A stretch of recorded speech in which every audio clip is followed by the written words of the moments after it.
In every vocation, there is a story of answering God's call, a life of service and love for Mama Mary. Let us meet the priests and bishops whose lives and vocation are guided by their devotion to Mama Mary.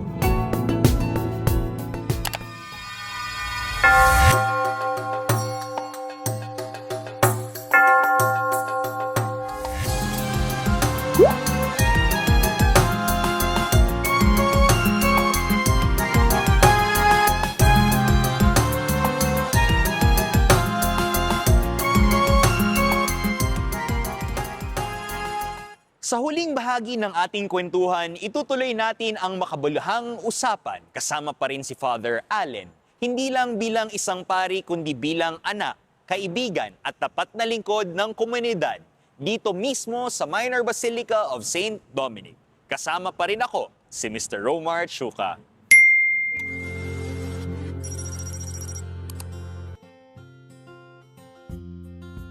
Bisitahin niyo po ang Minor Basilica dito sa San Carlos, St. Dominic, Minor Basilica of St. Dominic kasi ito po yung isa sa mga pilgrim churches this year of hope. And then, so ito po si St. Dominic, Santo Domingo. Santo Domingo de Guzman. Iba po siya si Santo Domingo dun sa yung... Or isa lang po ba si Santo Domingo? May Dominic Sabio eh. Pero ito po, Santo Domingo de Guzman. Ito po yung Dominican. Oh, Dominican. Itong si Founder Sabio naman po, Father. Ano yun eh? Yung batang santo yun? Alam mo, very notable po when we were driving here kanina, Father. Yung itong dati pa po ba yung mga santo? Kasi parang ako nasa Vatican. Ano yan? Pinagawa nila nung naging Minor Basilica. Pero sino po? Ano po yung pinaka naging edge nyo, Father, na yung pinaka, sabihin mo, you're a priest for what kind? Is it the more of sa parish? Tapos ano yung sa palagay nyo parang mas expertise nyo po, Father? Sa parish na lang siguro. Imagine, 28 years ko na as Na parish priest po. Tsaka simple na pari lang. Hindi na yung ayaw ko na yung may mga dyan. Mataas na tungkulin. What's the best thing about being a parish priest?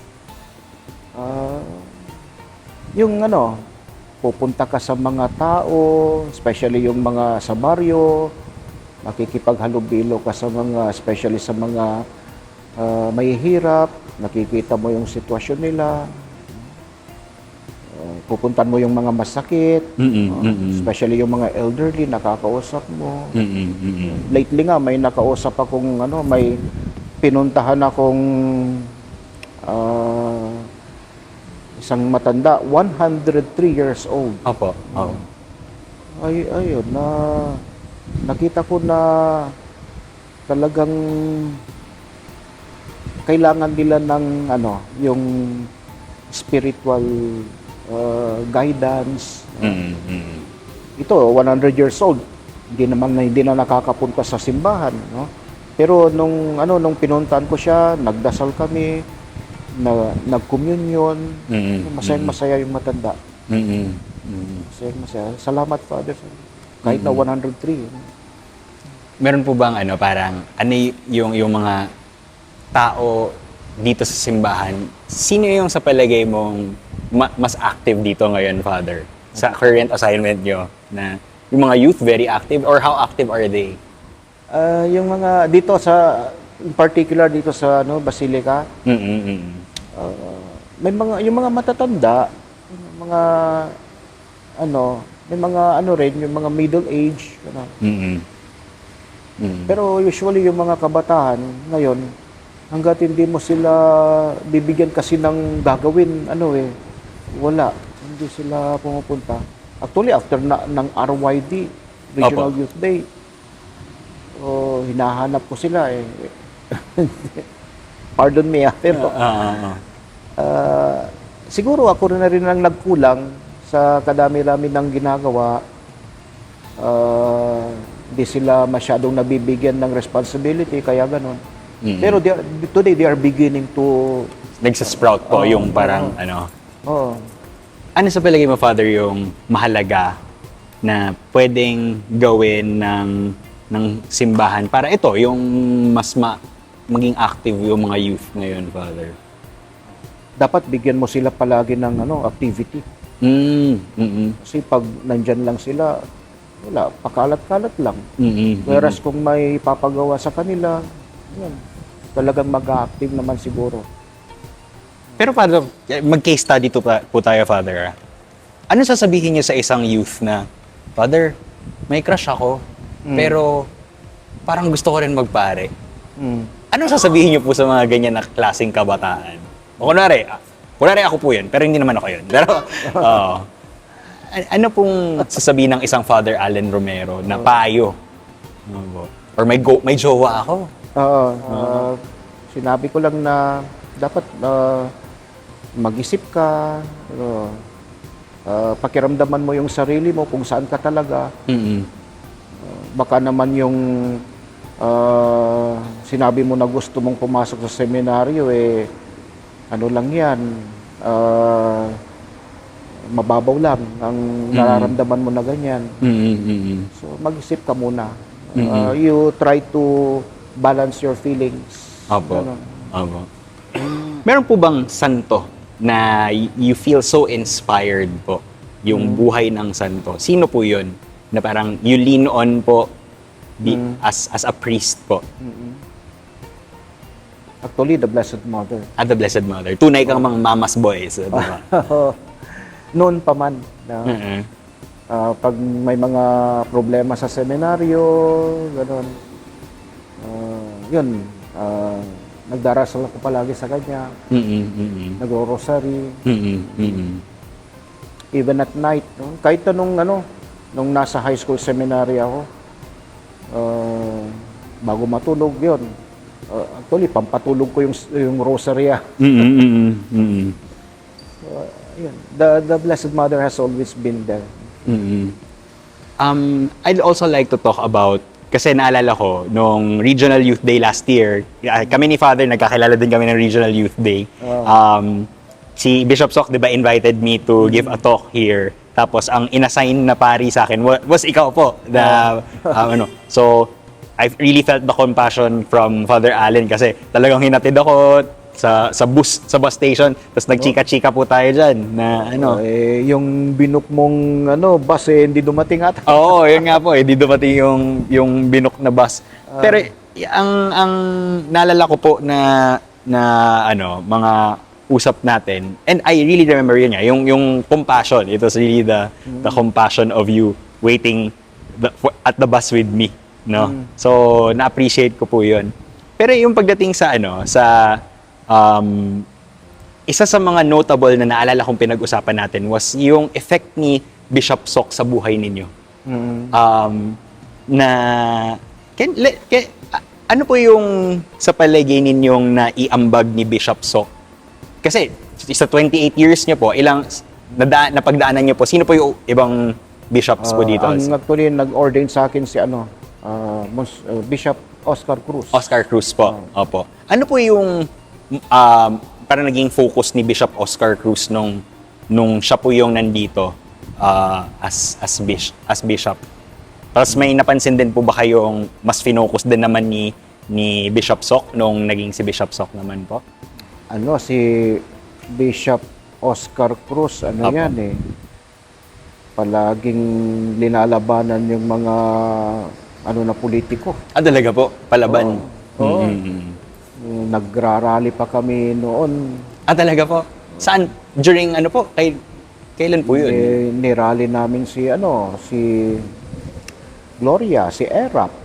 Pumunta po kayo ng Manila during that time? Hindi, dito lang. Dito? Nag-organize siya palagi ng rally against gambling, against prostitution, against the politiko na corrupt. Yan. Hueteng. Opo. Nilalabanan niya yon. Hindi po kayo natakot nun? Nung time na yun, parang, pari ako, tapos... Marami naman kami. Marami-rami po kayo na So you would actually walk the streets. Saan po banda? Sa Dagupan? Dagupan. Sa Dagupan. Dagupan. Mm-mm. Nagmamarch pa kami doon. Pero ano po masasabi niyo, Father, sa yung we're facing a lot of things right now sa church, no? Hindi lang sa church, sa Pilipinas. Sa Pilipinas. Minsan may nabasa ako, Father, na kung sino pa yung nag-aral sa seminaryo, siya pa yung nagnakaw ng kaban ng bayan. Di ba may ganun po, Father? O yung Kung sino mga- pa yung dating nag-discern para maging madre, siya pa yung naging ganito na ano. Ano po masasabi niyo tungkol sa ganyan, Father? Well, siguro hindi nila sinasaulong mabuti yung mga tinuturo sa kanila sa seminaryo, sa Catholic school. Hindi nila ini-internalize, hindi nila sinasa puso, sinasa isip, hindi nila sinasabuhay yung mga natutunan nila. Kaya ganon. Pero ano po yung mapapayo niyo sa mga Catholics na mga manonood po na minsan sinasabi natin ang pananampalataya nasa loob lang ng simbahan, Father, di ba? Parang panglinggo lang, pero minsan walang paki sa bayan, walang paki sa ano po. Especially for example with Father Sok as the bishop here. Ano po yung masasabi niyo po about that? Well, sa buhay nila kung ano yung mga naririnig nila na tinuturo sa loob ng simbahan. Hindi lang dapat pinapakinggan yun, kundi sinasabuhay. Paglabas nila sa simbahan, daladalas na sana nila yon. Nandyan sila sa kalye, sa pag-uwi sa bahay. Pero daladalas nila dapat yung mga tinuturo sa kanila sa loob ng simbahan. Ano yung sa palagay mo, Father, din na dapat i-focus ng mga dapat matutunan ng mga parishioners about priests today? May perspective po ba na sana mas naunawaan ng mga parishioners about the priests? Well, yung pare, tao rin yan, di ba? Mayroon rin siyang pagkukulang, mayroon rin siyang kamalian, nakakapagkasala kung minsan. Well, sana yun ang isipan ng mga tao. Sana yung maintindihan nila na hindi kami anghel, hindi kami santo. Struggling to become saint. Pero banal pa rin, di ba? Kahit pa paano. Broken, pero yun, banal pa rin. At least. Tinanong ko rin po to minsan kay Father Sok na medyo showbiz question din po siya na pero meron po ba kayong experience na napakahirap na isulat na homily? Was there ever a time na talagang pinag-isipan mo talaga tong homily? Or lahat ng homily pinag-iisipan niyo po? Lahat pinag-iisipan naman. Pero parang ang hirap niyang isulat, Father, na kung minsan, maalala ko noon nung may nakaalitan ako. na parokyano. Oo po. Ayun. Parang nahirapan akong mag-homily about forgiveness diyan. Pulpito. Okay lang po ba malaman? Parang ano yung nangyari po ba na sa alitan na yun? Ano yun eh? Kasi di ba tao din naman ang pare. So nagkakaalitan din naman po talaga. Ano yun eh? During campaign period, certain may election eh. Then campaign period, kami naman kasi nahandalan ko yung PPCRV ng diocese noon. Ako yung head noon. And then mayroon kaming a little catechism before the mass about election. Which is tama naman kasi parang kasi bumoto. Nandun na yung mga tao eh. Tsaka mayroon pang time in between the mass, mayroon pang interval eh. Opo. So sabi ko doon sa mga team ko sa parish, why not give a little catechism about the election, sabi ko. Para hindi na tayo pumunta sa mga baryo-baryo, tapos magtawag ng mga tao, then magbibigay ng catechism. So, naghihintay ako, nagkakatikais yung kasama ko. Naghihintay ako kung magmimisa. Then mayroon tong isang taong ito, politiko siya ex-mayor doon sa lugar na yun. Hindi na lang natin babanggitin kung saan. Kasi wala Pinagdarasal natin? Wala na siya. Pagdasal na natin. Opo. Ayun, kung dami-daming sinasabi, darasal sana ako, may mga nagsasalita dyan, nakaka-disturbo. Pero yung taong yun, di ba? Okay lang. Sige, we'll... Yung taong yun, talagang known for his, yung bang kumokontra palagi sa mga, programa ng parokya. Narinig ko yung mga pinagsasabi niya. Of course, nasasaktan. Kasi, masasaktan. Kasi, tao din naman po, di ba? Sabi ko tuloy sa kanya, ano ba naman yan? Sabi ko. Kung ano yung mga programa ng parokya, kayo palaging kumukontra. Sabi ko sa kanya. Nilapitan ba naman ako, tapos muntik na akong suntukin. So mahirap talaga magsulat about forgiveness po, Father. Pero how were you able to go through it po? Yung anong yun? Yung nasulat niyo yung homily, and then ano po? Nung nalipat ako. Anong nalipat? Nung nalipat na ako sa ibang parokya. Kasi maraming tao Holy Week ata yun nung nangyari yun. Maraming tao na nandun, nakita. Pero hindi ko talaga inatrasan talagang nakapagsagutan kami.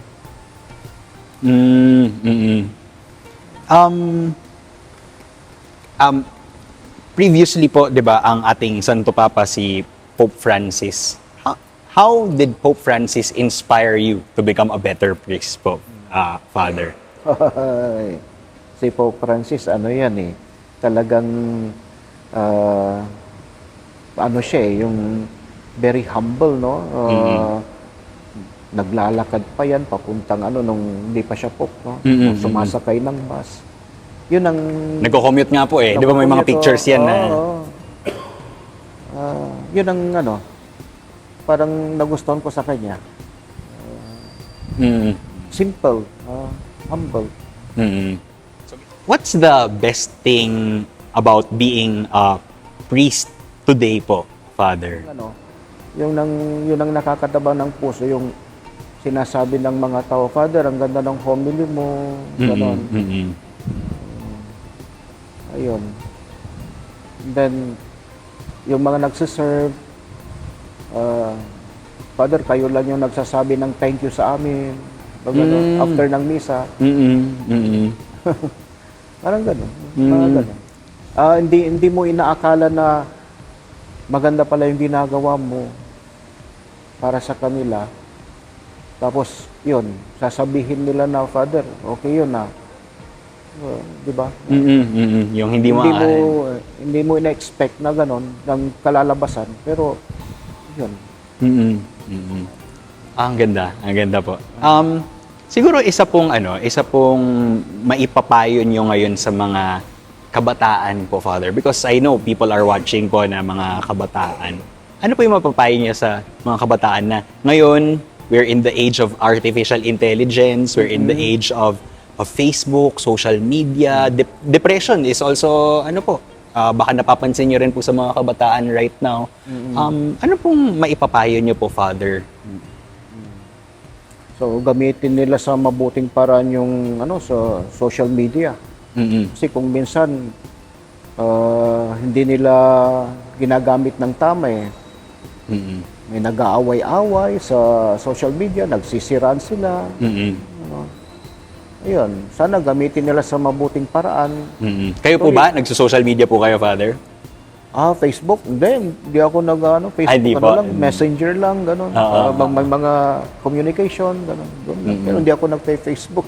Pero yun po, di ba, parang ang daming mga kabataan ngayon na talagang who are undergoing depression. May mga lumalapit po na mga ganyan po sa inyo, Father?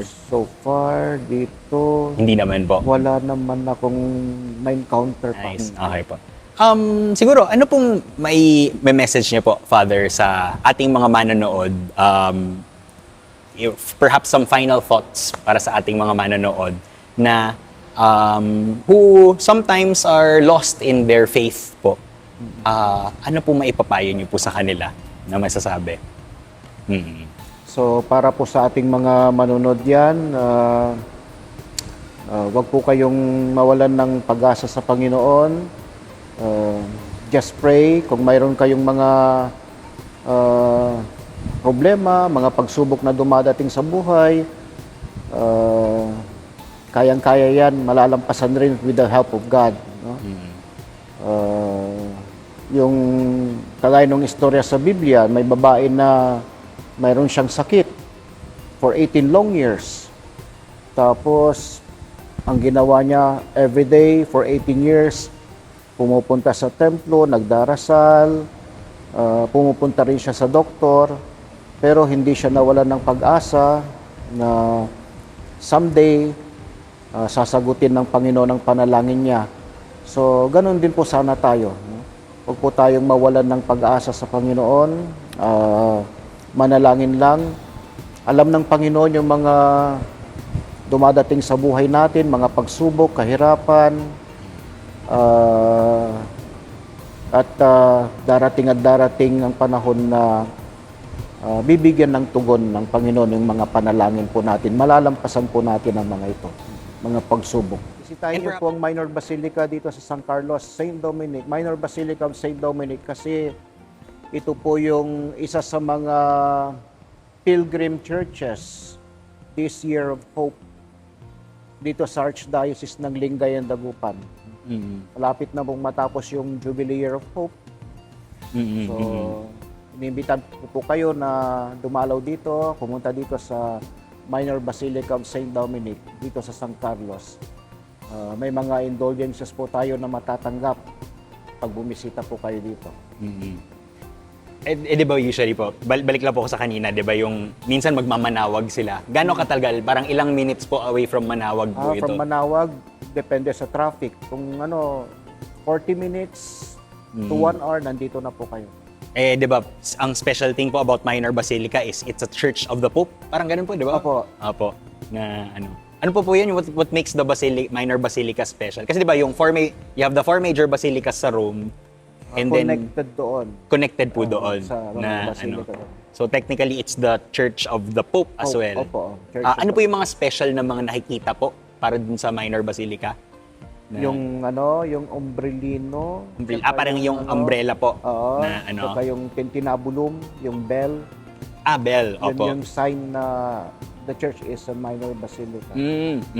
And naging Minor Basilica po ito.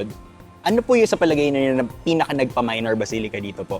Kasi usually, maganda po yung simbahan or yung luma po. I think it's an age-old church, no? Ilang years na po halos yun? It was established 1587. Wow. Opo. And then never siya nasira nung World War. Actually, this is the third Third iteration na po. Oo. Nung una, simple Simple structure. Opo. Made of bamboo and nipa. Kasi mga Dominicano po ang nag-start. Yung mga Dominicano ang nag-umpisa, yung na-missionary dito sa San Carlos. Tapos, nilipat na naman sa isang lugar na hindi pa po ito yon na taniman ng munggo. Munggo. Kaya ang tawag nila dito sa San Carlos, Binalatungan, old name ng San Carlos. And then after that, ito na. Pero itong structure, mga ilang years na po, Father? I think 1800s po. 1700. 1700. So almost mga 300 plus years na po. 70. Kailan po ang parang may celebration po ba to celebrate the establishment of the Minor Basilica? January 14. January 14, which was a few years ago siya. Oo. And then, so hinihikayat natin na instead of magmanawag lang, kasi di ba usually manawag lang naman ang After pinupuntahan. Manawag, punta po kayo dito. Oo. Ano po ba ang pwede nilang bisitahin dito sa San Carlos? Ano po ba ang masarap na pwedeng kainin din? Dito San Carlos is known for mangoes. Kaya lang seasonal yun eh. Seasonal. Oo. So kung gusto niyo ng masarap na mangga at magdasal sa isang Minor Basilica, which is the Church of a Pope, di ba? punta po kayo dito. Mayroon po kaming dito sa San Carlos, Mango Bamboo Festival. Is it connected to the church po? Hindi. Usually naman yun, April. Pero ang piyesta po nito ay kailan po? Yung itong sa Minor Basilica? Ang ang fiesta ng patron, St. Dominic, is August 4. August 4. Pero yung establishment anniversary ng Minor Basilica is January 14. Ano po yung mas sineselebrate nyo? It's the January... Both? Both po. Both po. Oo, sineselebrate namin. May mga festivities po ba dito that people can look forward to?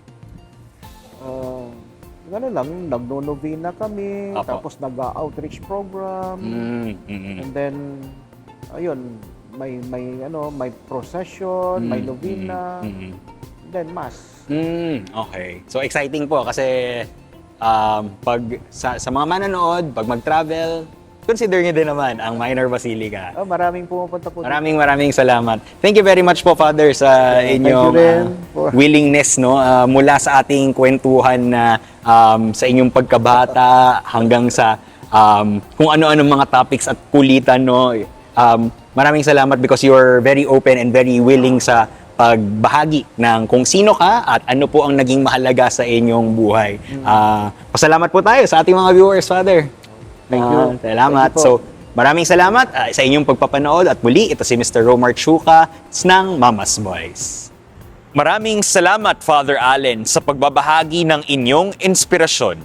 At sa ating mga manonood, tandaan, sa bawat panalangin at mabuting gawa, nariyan si Mama Mary na patuloy na naggagabay sa atin. Ito po si Romar Chuka at ito ang Mama's Boys. Siya si Father Allen Romero, sa parish priest and rector na Minor Basilica of St. Dominic Church, San Carlos City, Pangasinan. Imbitanta kayo ya undalaw, bisita sa Minor Basilica of St. Dominic at San Carlos sa kay Pilgrim Church, Archdiocese na Lingayen Dagupan. Maragap yung simbahan, kanyan agyo komon abuluyan niya na sumpal so sayang Jubilee Year of Hope kaya agaw dadalaw Minor Basilica of St. Dominic, San Carlos.